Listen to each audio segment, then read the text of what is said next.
Well, the way you run a successful restaurant is decide where you're going to deem success, first and foremost. Are you going to deem that as you're making $1 million a year off a restaurant? Probably not going to happen. Enough to pay the bills and make yourself happy, that's great. Or if you want to have a little boutique-y place that only has 35 seats and maybe sees 70 people a night, it all depends upon your judgment upon that.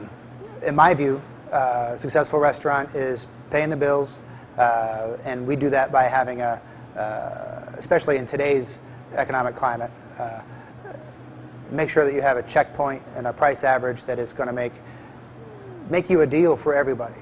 And I'm not saying be, a fast food pricing, but if you can get people out for between $12 and $20 per person, including their drinks, they're more likely to come and see you more than once a month. They may come and see you once a week or even a couple times a week.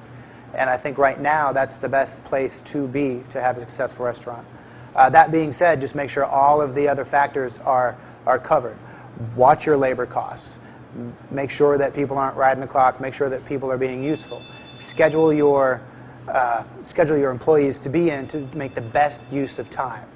Go ahead and make sure that your food cost is where it needs to be. If you're serving high dollar items, your food cost is going to be anywhere between 30 and 40%.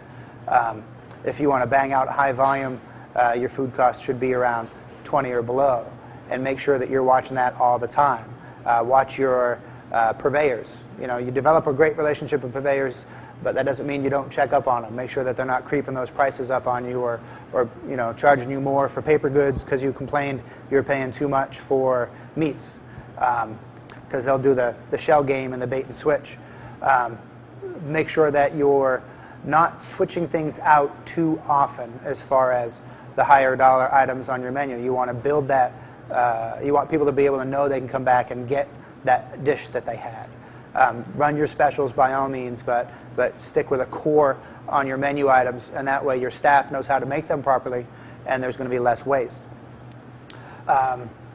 Develop those relationships with your customers, be it through social marketing, be it through or social media, be it through advertising and marketing, or just be on the floor and get to know the people.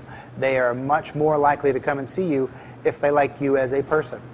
And that means a lot of times you have to swallow your pride and eat a lot of crow with people out front.